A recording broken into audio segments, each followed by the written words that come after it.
தெளிவாக கற்று தேர்ந்திருக்கின்ற ஒரு அன்பர்.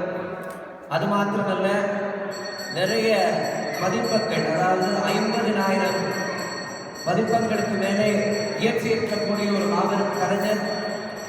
இறைவனுடைய அனுகிரகத்தை பரிபூர்ணமாகவே பெற்றிருக்கின்றார். காரணம், அவர்களுடைய வாழ்க்கையிலே நடைபெற்றதை எல்லாம் கேட்கின்ற பொழுதெல்லாம் இறைவன் அவர் முன்பதாகவே தோன்றி இந்த எழுத்துக்களை எல்லாம் எடுத்து கொடுத்ததாக கூட உணரக்கூடியதாக இருக்கின்றது.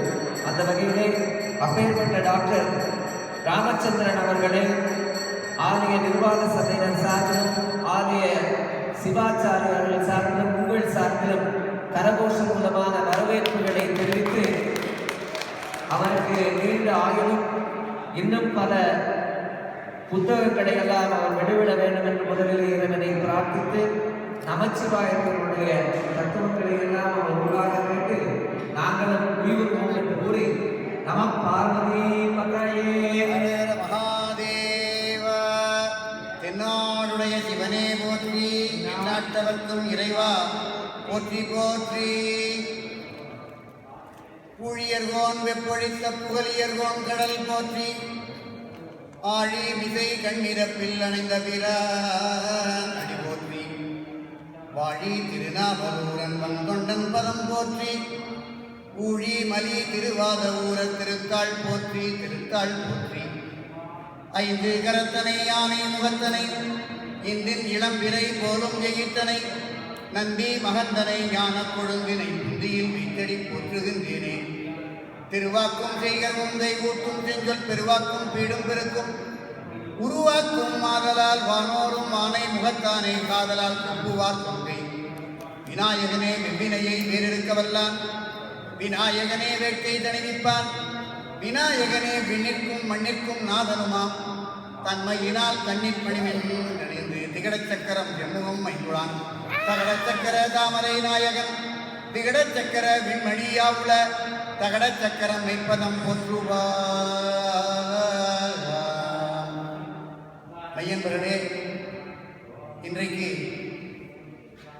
சிவனுடைய ஆதிக்கம் பெற்ற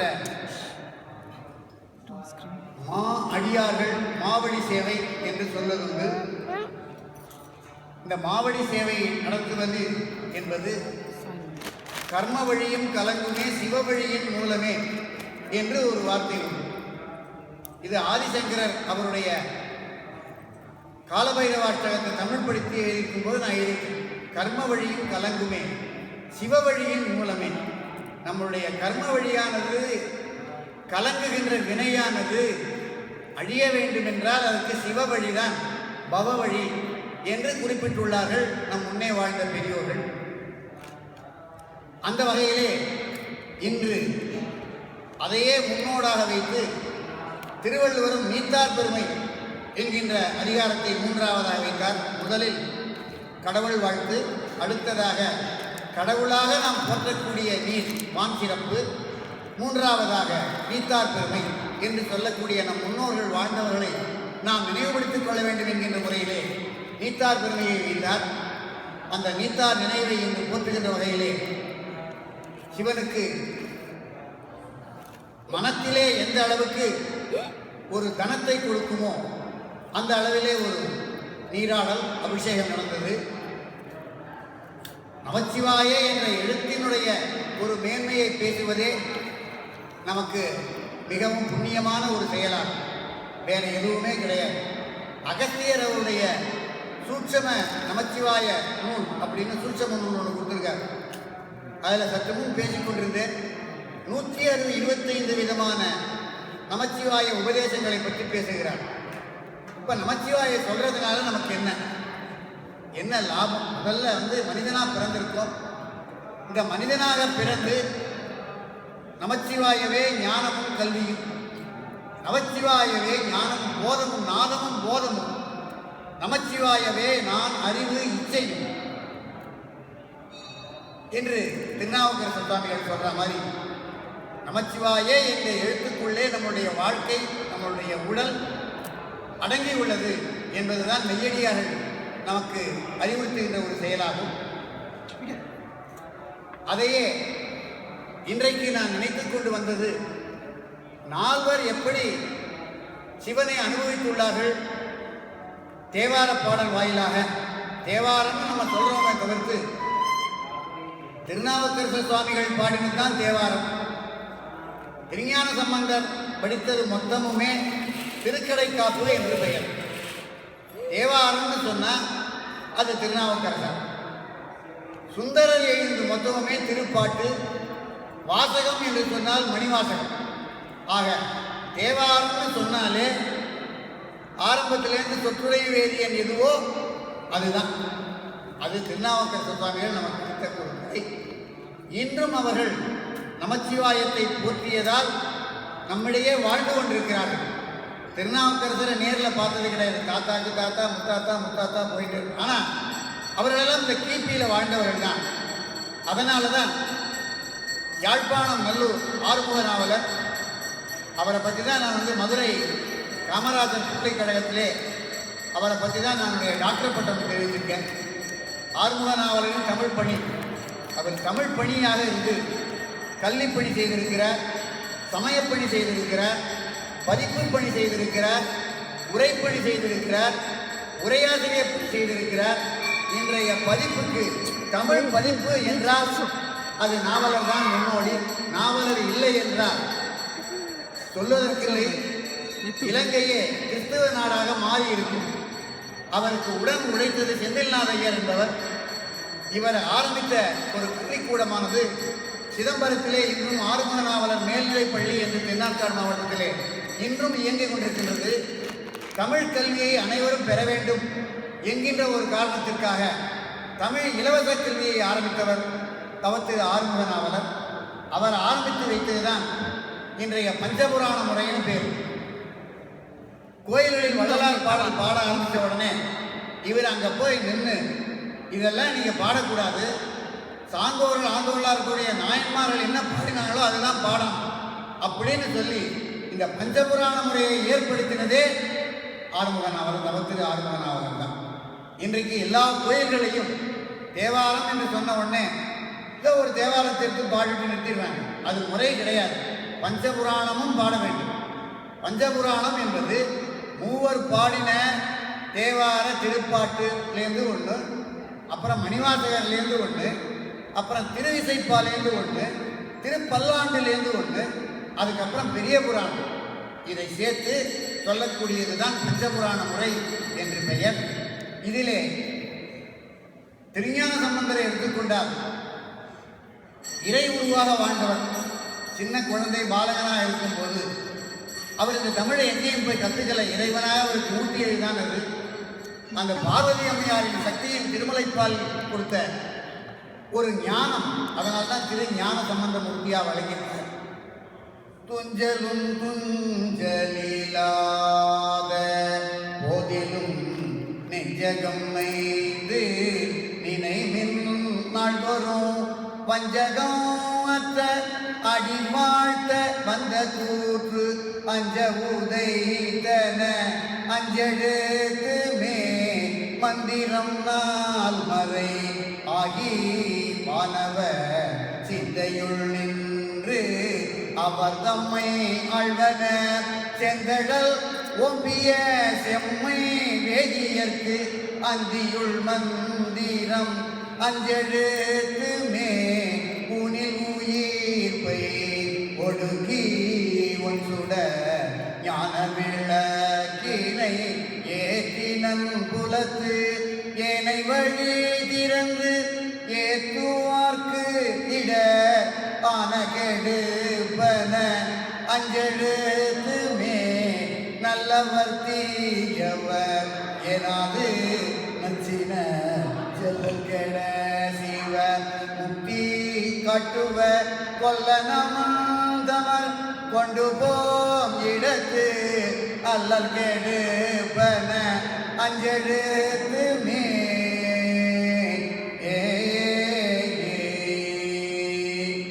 ஒவ்வொருடைய திருப்பாடலும் தேவாரமும் திருக்கடைக்காப்பும் திருப்பாட்டும் ஒவ்வொன்றா எடுத்துட்டோம்னா இந்த துஞ்சல் இதை பாடுறதுனால என்ன மகிமை, நமச்சிவாயத்தின் மகிமையை எப்படி சொல்லியிருக்கார் அப்படின்னா, இந்த துஞ்சல் இல்லாத போதும் என்கின்ற ஒரு திருக்கடைக்காப்பு பாடலை சொல்லிட்டு வந்தால் வாழ்க்கை முன்னாடி நமக்கு கிடைக்க வேண்டிய உணவு, உடை, உடைகள் இவை நமக்கு நிச்சயமாக கிடைக்கும் என்று அறுதியிட்டு சொல்லலாம்.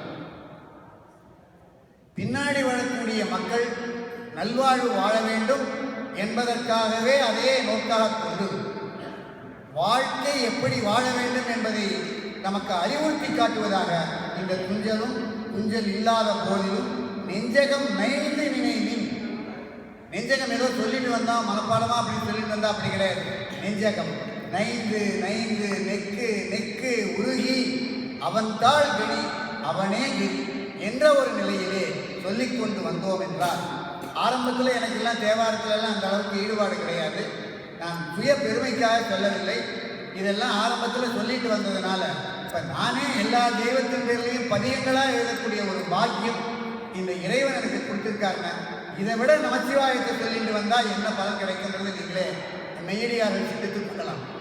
அதே போல ஒவ்வொன்றுமே செல்வ நிர்மாணம் சென்று சேர்வோங்கி செல்வர் மதித்தோய செல்வர் உரைகின்ற செல்வர் வாழ்ப்பிள்ளை திரு சிற்றம்பலம் மேயும் செல்வர் கடலேற்றும் செல்வம் செல்வமே போட அருமையா போடுறார். திருச்சியில் தில்லை நடராஜ பெருமானை பற்றி திருஞான சம்பந்தம். எது செல்வம்? செல்வர் கடலேற்றும் செல்வம் செல்வமே. அந்த செல்வர் கடல் யார்? அடியார்கள், மெய்யடியார்கள். அவர்கள் வாழ்கின்ற தில்லை தில்லை அம்பலத்துள் அந்த அடியார்களை நாம் வணங்குவோம்.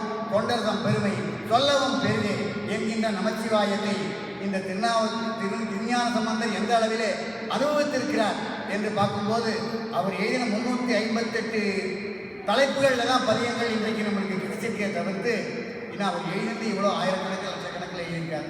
நமக்கு காலதேச வர்த்தமானத்தில் கிடைத்தது 358 தலைப்புகளை கொண்ட 3580 பாடல்கள் தான் இருக்கே தவிர்த்து அதில் ஒவ்வொன்றுமே வாழ்வியல் எப்படி நடத்த வேண்டும், வாழ்வியல் எப்படி கிடைக்கும், உத்தியோக ரீதியாக நம்மளுக்கு கிடைக்கலையா, உத்தியோகம் கிடைக்கலையா, உடனே மட்டிட்ட புண்ணையாம் ஆனல் மணமையிலே கட்டிட்டம் கொண்டான் கபாலீஸ்வரம் வந்தான் என்று சொல்றார். கட்டிட்டம் கொண்டான், உனக்கு அவன் கட்டடம் கட்டி கொடுக்குறான்டா.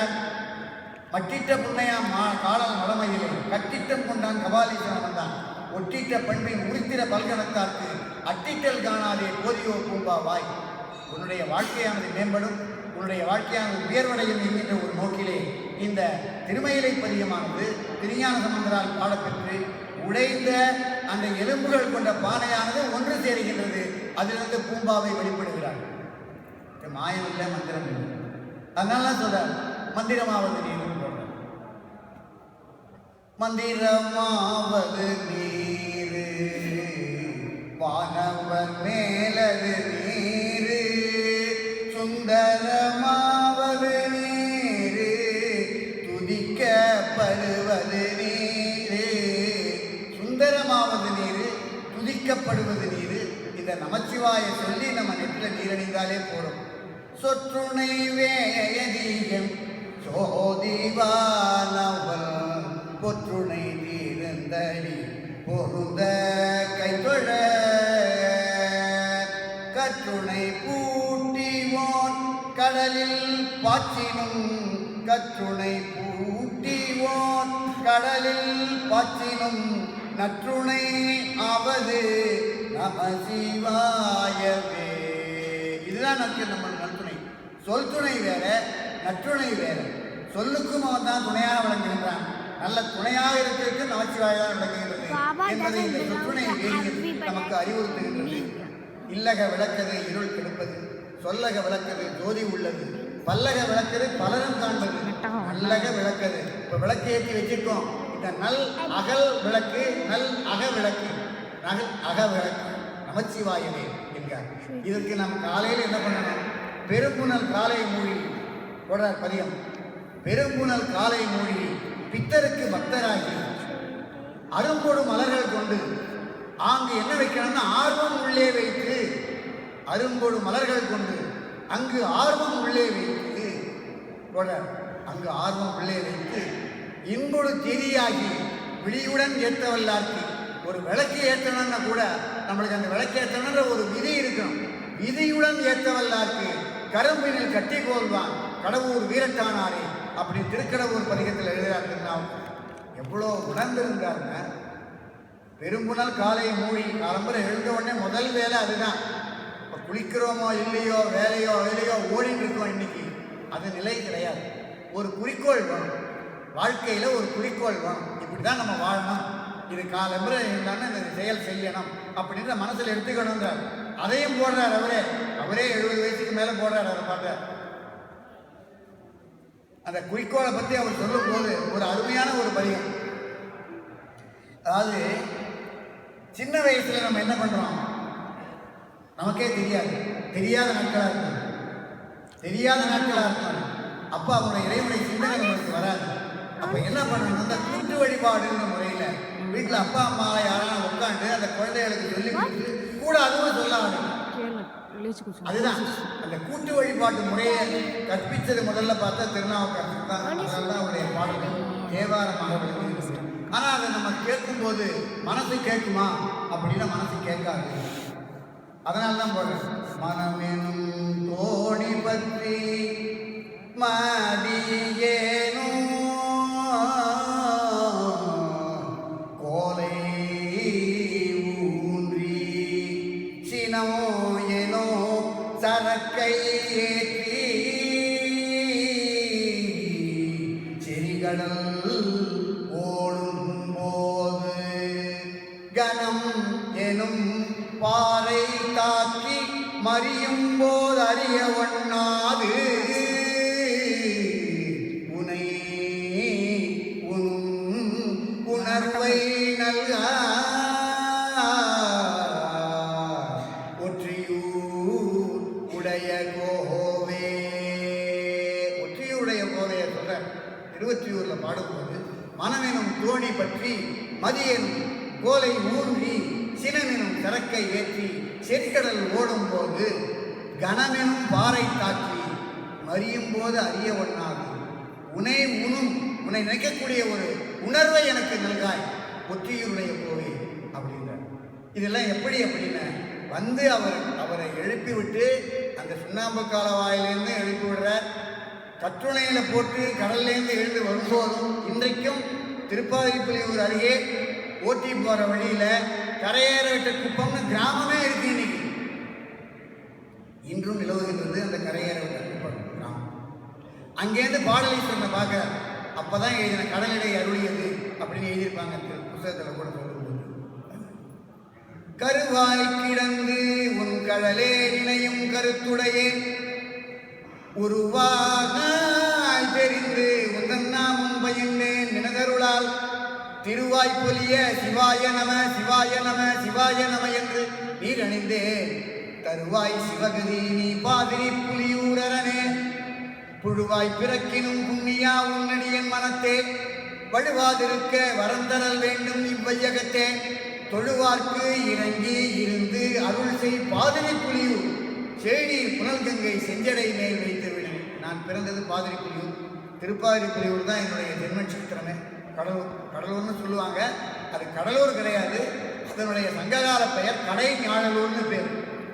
அந்த கடைஞாழல் மரங்கள் அந்த அளவுக்கு நினைக்க போது அந்த பார்வதி பெரிய நாயகி தவம் செய்யறதுக்காக 24 வகையான மலர்களை கொடுத்தது அந்த கடைஞாழல்ன்ற மரம். அதனால ஞாழலூர்னு பேரு. ஞாழலூர்ன்ற மருவி கடைசியில் கடலூர்னு ஆயிடும். கடைஞாழலூர்னு பேர். சங்ககால நூல் பார்த்தீங்கன்னா தொல்காப்பியர் எழுதியிருக்கார். தொல்காப்பிய முனிவர்னு ஒருத்தர் இருந்தார் சமூகத்தில்.